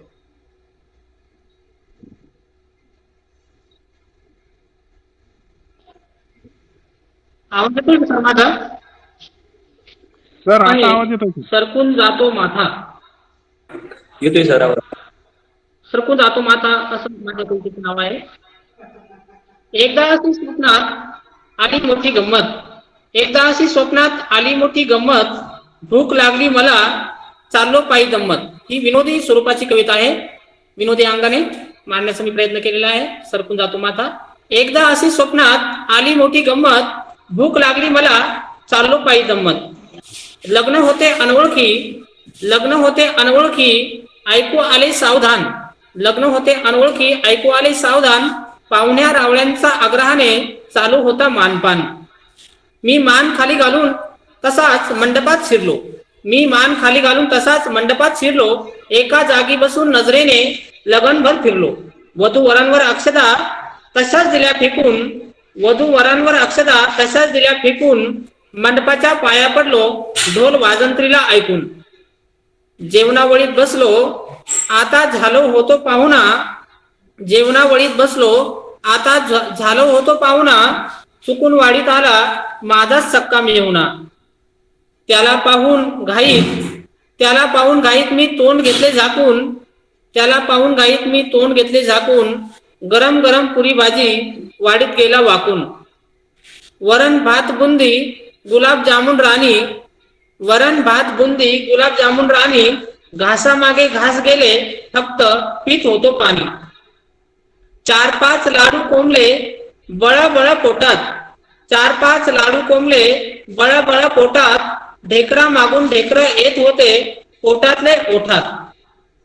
जवळचा पाहुणा असावा म्हणून, जवळचा पाहुणा असावा म्हणून असा वधूला झाला भास. जवळचा पाहुणा असावा म्हणून असा वधूला झाला भास. आग्रहाने फोटो काढून भरवला बुंदीचा घास. फोटोचा आनंद माझ्या आज मावेना हा मनी. फोटोचा आनंद माझ्या आज मावेना हा मनी. वर्षानुवर्ष त्या पाहुण्यांच्या मला राहतील आठवणी. मंडपाच्या बाहेर जाऊन मी जोरजोरात हसलो. मंडपाच्या बाहेर जाऊन मी जोरजोरात हसलो. आनंदाच्या भरामध्ये एकटाच नाचलो. हसता हसता पाठीवर बापाची जोरात बसली लात. हसता हसता पाठीवर बापाची जोरात बसली लाथ, स्वप्नाने क्षणात माझी सोडून दिली साथ. दिवस वर आला आता आंघोळ कर नाथा, दिवस वर आला आता आंघोळ कर नाथा, खरं तर लग्न शब्दानेही माझा सरकून जातो माथा, खरं तर लग्न शब्दानेही माझा सरकून जातो माथा. धन्यवाद. धन्यवाद सर. सुंदर अशी आपण कविता गायली. आपल्या कवितेतून स्वप्न सृष्टीचं मार्मिक असं दर्शन आपण घडवलं. स्वप्न म्हणजे जे दिवसा आपण ज्याचं चिंतन करतो तेच स्वप्नामध्ये आपल्या येत असतं आणि जागृतीमध्ये मात्र स्वप्न पूर्ण लयाला जातं. स्वप्नीचे चैले जाईल लया अशी एक पंक्ती आपल्याला या ठिकाणी आठवते. आल्यानंतर जागल्यानंतर स्वप्न संपून जातं. अशा पद्धतीचा भाव आपण आपल्या कवितेमध्ये व्यक्त केला आहे. यानंतर आपण जे काही कवी आहेत त्या सर्व कवींना मी धन्यवाद देतो की त्यांनी अत्यंत सुंदर अशा कविता सादर केलेल्या आहेत. काही प्रेमावर कविता आहेत, काही आईवर आहेत, काही निसर्गाच्या संदर्भामध्ये आहेत, पावसावर आहेत, ओला दुष्काळ, कोरडा दुष्काळ, अनेक वेगवेगळ्या आशय घेऊन या कविता या ठिकाणी अभिव्यक्त केलेल्या आहेत. यानंतर कवितेचा समारोप करण्यासाठी जे आपल्याला अध्यक्ष लाभलेले आहेत ते डॉक्टर प्रशांत सूर्यवंशी यांना मी विनंती करतो की त्यांनी या काव्य संमेलनाचा अध्यक्षीय समारोप करावा. डॉक्टर प्रशांत सूर्यवंशी. नमस्कार. आवाज येतोय माझा? हो, आवाज येतो. हो येतो सर. काव्य निर्मितीच्या सर्वच स्तंभांना, सर्वच प्रेरणांना प्रथमतः मी नमन करतो, वंदन करतो. छत्रपती शाहू कला वाणिज्य व विज्ञान महाविद्यालय लासूर स्टेशन व महाराष्ट्र राज्य साहित्य आणि संस्कृती मंडळ पुणे मंडळ मुंबई यांच्या संयुक्त विद्यमाने आयोजित आभासी राष्ट्रीय मराठी काव्य संमेलन इथे घडून येत आहे आणि मला अत्यंत आनंद होत आहे की या पेंडेमिक परिस्थितीमध्ये सुद्धा हा एक नवीन, हा विशेष प्रयोग इथे डॉक्टर न.ब. कदम यांनी घडून आणलेला आहे. या संमेलनाचे प्रमुख उपस्थिती महाविद्यालयाचे प्राचार्य डॉक्टर एस.डी. नाईकवाडे सर, प्रमुख समन्वयक आमचे मित्र डॉक्टर न.ब. कदम आणि उपस्थित सर्वच श्रोत्यांना माझा नमस्कार. खरं पाहता अनादी काळापासून चालत आलेला हा प्रकार, हा वाङ्मय प्रकार सर्वांच्याच जिव्हाळ्याचा, मनातल्या भावना सर्वांसमोर आणण्याचा हा एकमेव असा काव्य प्रकार, हा साहित्य प्रकार म्हणजेच कवितेचा हा वाङ्मय प्रकार होय.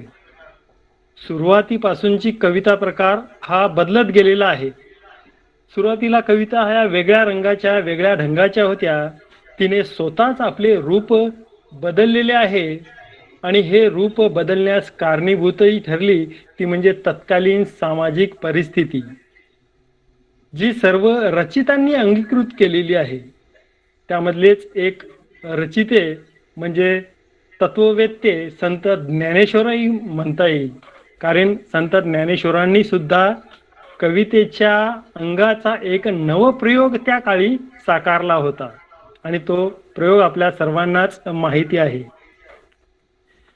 कविता हा केवळ विचार नाही. मित्रांनो, आपण आज वेगवेगळ्या पद्धतीने आपल्या मनातल्या भावना व्यक्त केल्या, म्हणून मी असं म्हणू इच्छितो की कविता हा केवळ विचार नाही, तर गहन जीवनानुभवांनी उत्पन्न झालेल्या विचारांचा ठोस असा रचना कार्याद्वारे आस्वादिक करण्याची ती एक कला आहे, जी कला आज आपण इथे सर्वांनीच मांडलेली आहे. कविता म्हणजे केवळ आणि केवळ फक्त यमकांची जुळवाजुळी नव्हे, तर ती मानवतेची एक पायरी आहे, एक संवेदनशील ज्ञान आहे, जे प्रत्येक स्तरांवर अन्याय, शोषण, उत्पीडन, दमन, दास्य, युद्ध, विषमता आदींना मज्जाव करते. कविता ही समाजाच्या आतील सत्यतेचा एक दस्तऐवज असतो. कविता एका ठराविक साच्यात कधीच बांधता येत नाही. आज या संमेलनात वेगवेगळ्या कवींनी वेगवेगळ्या साच्यांच्या कविता सादर केल्या. म्हणून कविता ही कोणत्याही एका साच्यात मांडता येत नाही, तिला बंदिस्त करता येत नाही. कवितेचे अनेक रूप आहेत. आता कवितेचे प्रकारही अनेक आहे, रूपही आहेत. तिचे इतके विभिन्न रूपे आहेत की तिला कोणी ओवी म्हणतात, अभंग, गीत, पद, आरती, धावा, धवळे, विराणी, स्तोत्र, पाळणा, भूपाळी, लावणी, सुनीत, गझल, हायकू, रुबाई, आख्यान काव्य, कटाव, भूपाळी, पोवाडा, खंडकाव्य, स्वयंवर काव्य, कथन काव्य, भारुडे, रूपके, पोवाडे, नाट्यकाव्य इत्यादी अनेक अनेक असे अंगे, अनेक रूपे, अनेक नावे या वाङ्मय प्रकाराला आहे. आणि या वाङ्मय प्रकाराचा आज आपण इथे आस्वाद घेतला. एक छान असं सादरीकरण केलं. या सादरीकरणाच्या प्रत्येक कवितेच्या 2-2 ओळीतही मी आता थोडक्यात इथे समीक्षा करणार आहे. सुरुवातीलाच आज आपल्याला इथे गेय कविता ऐकण्यास मिळाली, ती डॉक्टर नभ कदम यांची पाऊस आला ही कविता. आणि मला पहिल्यांदाच कळले की हरिभक्त पारायण असलेले आमचे मित्रवर्य नभ कदम हे कवी सुद्धा आहेत. त्यांची पाऊस आला ही अत्यंत गेय, अत्यंत सुंदर अशी कविता त्यांनी इथे सादर केली. त्यानंतर दुसरी कविता आणि मला जे विशेष इथे भावलेले कवी आहेत या सर्व संमेलनात, अजून कविता संमेलन संपल्यानंतर अनेक इच्छा आहेत ते म्हणजे तिखे सर यांच्या गेय कविता अत्यंत सुंदर आणि लाजवी स्वरूपाच्या आहेत. गेय कविता हे फक्त कविता रचने हे सोपे आहे, पण त्या रचलेल्या कवितेला गेय स्वरूप देणे अत्यंत कठीण आहे. हे मला आत्तापर्यंत कधीच उमगले नाही, कधीच जमले नाही, समजलेले नाही. आपण स्वतः रचलेल्या कवितेला त्या कवितेचा गेय रूप देणे अत्यंत कठीण. आणि डॉक्टर तिखे यांनी अत्यंत सुंदर आणि ओजस्वी आवाजात आपल्या या कविता इथे सादर केल्या. त्यांची माझा बाप ही कविता बापांनी घेतलेले कष्ट, बापांनी घेतलेले दुःख त्यांनी इथून मांडलेले आहे. त्यांच्या कवितेवर काय बोलावं.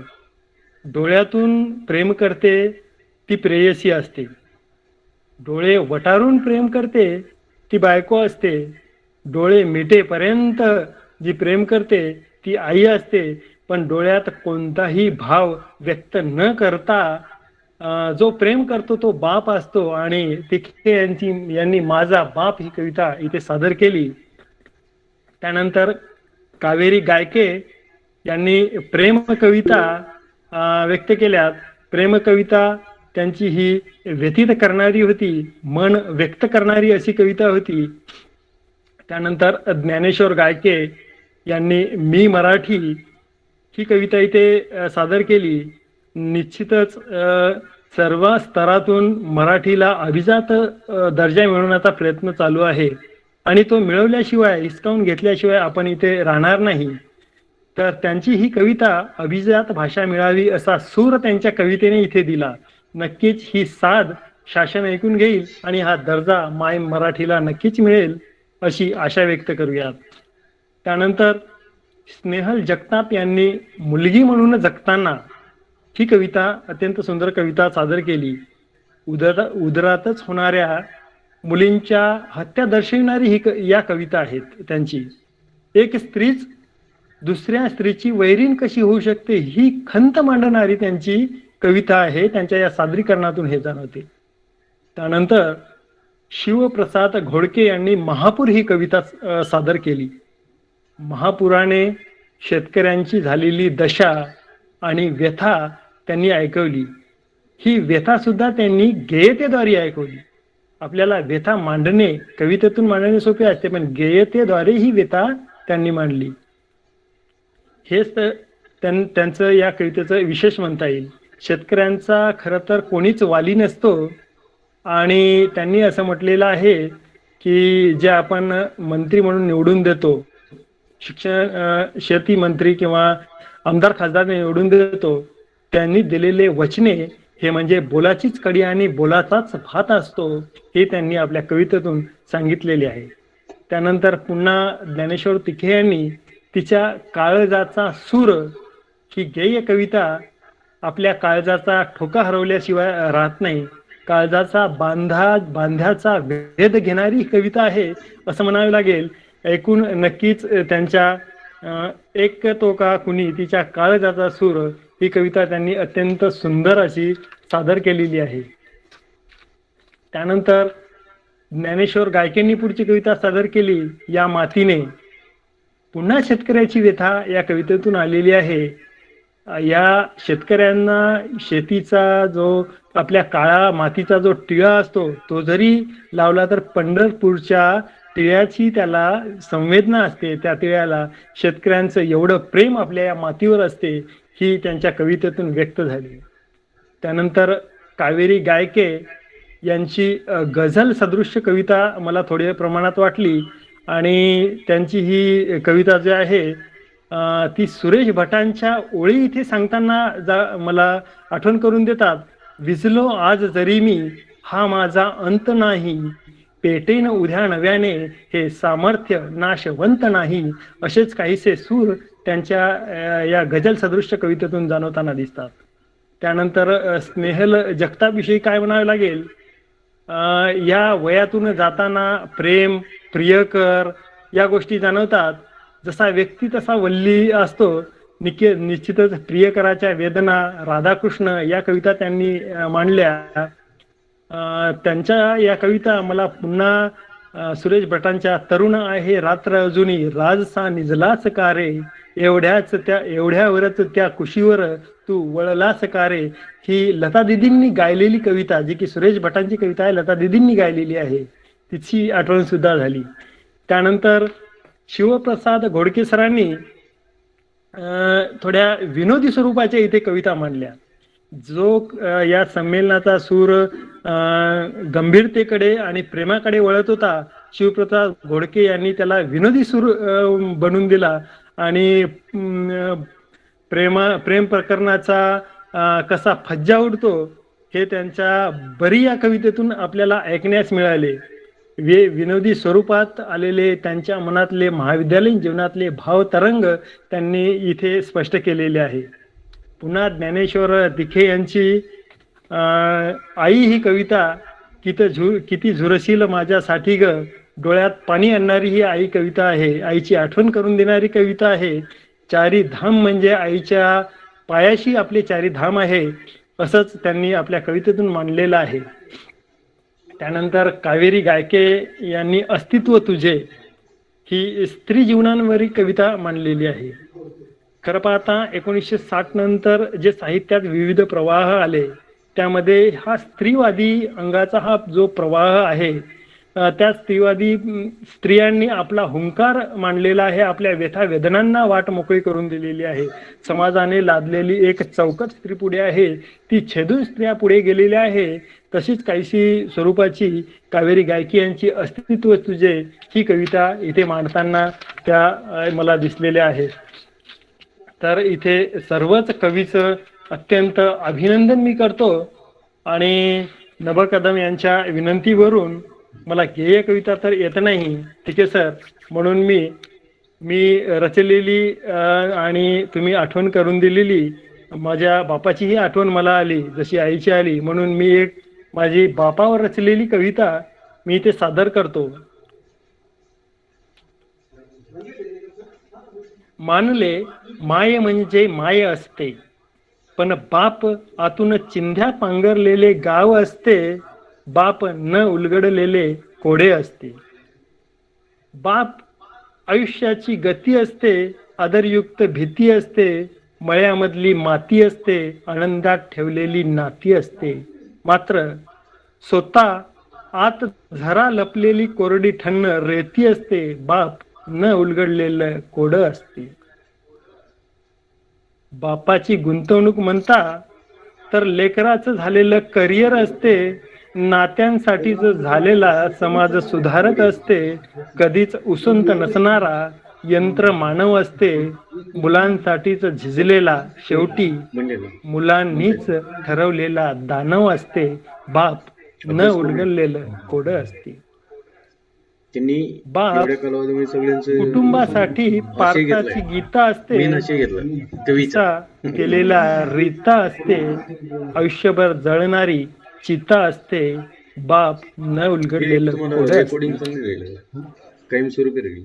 शेवटचं कडवं बाप या कवितेतलं नेकला देऊन टाका. मुलींच्या लग्नाआधी न झोपेची घेतलेली मात्रा असते. मुलींच्या लग्नाआधी न झोपेची घेतलेली मात्रा असते, लग्नात हसणारी जत्रा असते, मुलगी गेल्यावर कोणाड्यातली स्वतःचीच प्रेत यात्रा असते, बाप न उलगडलेलं कोडं असते, बाप न उलगडलेलं कोडं असते. अशा स्वरूपाचं हे बापाच्या आयुष्यावरची कविता. आणि यानंतर एक गझल सदृश्य छोटीशी कविता इथे सादर करतो माझीच. पडली गरज जेव्हा त्याला जरा पैशाची, माफी मागून तो देवाची त्यालाच चोरून नेत होता. मागे वळून जेव्हा त्याने पाहिले जराशे, तो देवच मनातल्या मनात जरा हसत होता. भाविक फार आहे ही जात माणसाची, भाविक फार आहे ही जात माणसाची, देवास भेटण्याला तो लाच घेत होता. भेटला जेव्हा देवाशी नवस मागितले दोन, हळूच म्हणताना तो देवाशी लाच देत होता. माझ्यावरी देवाचा आरोप हाच होता, माझ्यावरी देवाचा आरोप हाच होता, की भेटण्यास देवाला ओढा मुळीच नव्हता, ओढा मुळीच नव्हता. धन्यवाद डॉक्टर नभ कदम सर. इथे आपण मला बोलवलं, हा मान दिला. मी प्राचार्याचे सुद्धा इथे आभार व्यक्त करतो आणि आपले सुद्धा इथे आभार व्यक्त करतो आणि माझा अध्यक्षीय समारोप इथे आटोपता घेतो. धन्यवाद. धन्यवाद सर. सुंदर असा आपण या ठिकाणी अध्यक्षीय समारोप केला. सर्व कवींच्या कवीवर केलेलं जे काही भाष्य आहे ते भाष्य सुरेख अशा पद्धतीचं असून आपण ज्या दोन कविता गायल्या त्या सुद्धा अंतर्मुख करणाऱ्या आहेत. म्हणून मी पुन्हा आपल्याला धन्यवाद देतो. आणि यानंतर आमच्या महाविद्यालयाचे आदरणीय प्राचार्य डॉक्टर SD नायकोडे सर यांना विनंती करतो की त्यांनी पाहुण्यांचे आभार व्यक्त करावे. Doctor SD Naikode sir.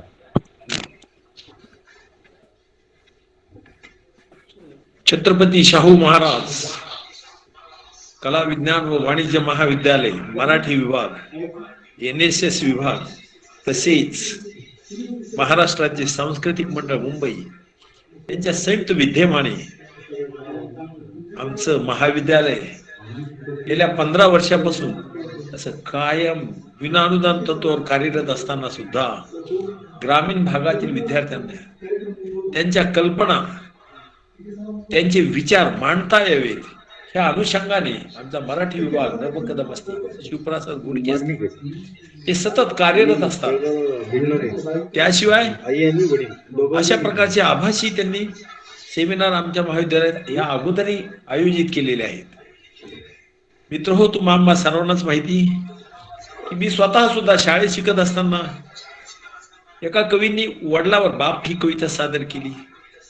मला अजूनही लहानपणाची जी मी शिकलो माधव जुलेंची आईवरची कविता, वाटे इथून जावे तुझ्या पुढे निजावे, तुझ्या नेत्री हसावे तुझ्या पुढे ठसावे, घे जन्म तू फिरून येईन मीही पोटी, अशा कविता. आणि ते शिकत असताना वर्गात जे आमच्या अंगावर शहारे येत होते अशा प्रकारे बाप ही कविता तुम्ही आज सादर केलेली आहे. मित्र हो, मी तर स्वतः एक सेवानिवृत्त प्राध्यापक रसायनशास्त्र विभागाचा आहे, परंतु हे जेवढे काही उपक्रम आमचे नवीन मुलं राबवतात आणि त्यांना एक आपण व्यासपीठ उपलब्ध करून देण्याचा प्रयत्न करत आहोत. आणि सर्वात सुरुवातीला मी तर असं म्हणेन की डॉक्टर प्रशांत सूर्यवंशी सर यांचं करावं एवढं कौतुक कमीच आहे. त्यांनी त्यांच्या अध्यक्षीय समारोपात प्रत्येक कवीनं जी कविता सादर केली त्याचं विश्लेषण, त्याची समीक्षा, तो विचार प्रत्येक पार्टिसिपंटच्या मनात कसा बिंबवला जाईल ह्या अनुषंगाने त्यांनी जे आपल्यासमोर भाष्य केलं, निश्चितच ते आमच्या विज्ञानमध्ये असं म्हणतात की वर्दी ऑफ नोट, हे नाविन्यपूर्ण काम त्यांनी आज केलेले. आणि सर्वच कवींनी, काही विद्यार्थी आहेत, शिवप्रसाद खोडके सर आहेत, ज्ञानेश्वर गायके सर आहेत, या मातीने स्नेहल जगताप आहेत, ज्ञानेश्वर तिखे सर आहेत, ते तर ह्या महाविद्यालयात ह्या पंचकृषीत त्यांनी कामही केलेले आहे. आणि मला जास्त आवडलं जे व्याख्यान आणि ज्यांनी समीक्षण केलं प्रशांत सूर्यवंशी सरनी. कविता म्हणजे काय हा एक विचार नाही, पण ती एक मानवतेचे विचार दर्शवण्याची पायरी आहे. आणि आम्ही सुद्धा जे काही मराठी शिकलो, शांताबाई शेळकेंच्या कविता पाहिल्या, बहिणाबाई चौधरींच्या पाहिल्या, माधव जुलियनची पाहिली, शिकलो. आणि त्याच्यातून जे हृदयाला असं काहीतरी पोचण्याचं काम त्या कवितेतून होतं. अशा प्रकारच्याच कविता निर्माण व्हाव्यात आणि कवितेतून आपण विद्यार्थ्याला, समाजाला त्याच्यातून काहीतरी मेसेज चांगला कसा देता येईल या अनुषंगाने जर आपण कार्य केलं तर निश्चितच त्याचा उपयोग विद्यार्थ्यांना, समाजाला होईल. म्हणून मी at last but not least doctor Prashant Suryavanshi, Dnyaneshwar Tikhe sir, Dnyaneshwar Gayke sir, Kaveri गायके, स्नेहल जगताप वैजापूर आणि आमच्याच महाविद्यालयाचे डॉक्टर शिवप्रसाद घोडके यांनी जो एक उपक्रम आभासी पद्धतीने कॅम्पसमध्ये आयोजित केला आणि मलाही त्यामध्ये सहभाग करून एक बोलण्याची संधी दिली, त्याबद्दल मी महाविद्यालयाच्या वतीने सर्व कवींचं, तसेच अध्यक्षीय समारोह डॉक्टर सूर्यवंशी सरांचं महाविद्यालयाच्या वतीने अभिनंदन करतो.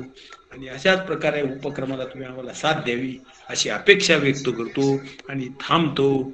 धन्यवाद.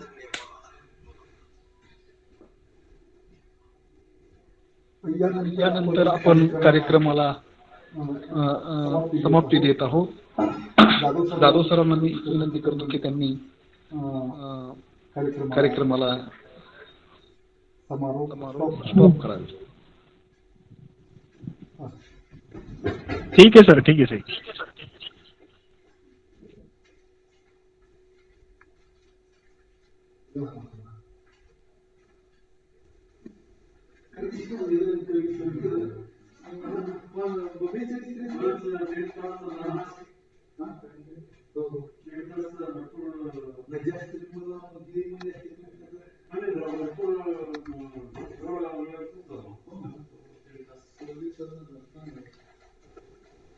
नेट चालू झालं का सर? नाही ओके सर, करतो ना लगेच. नाही रेकॉर्डिंग झाली तुमचं.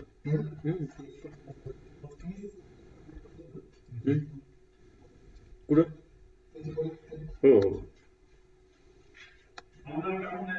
हो टाकतो.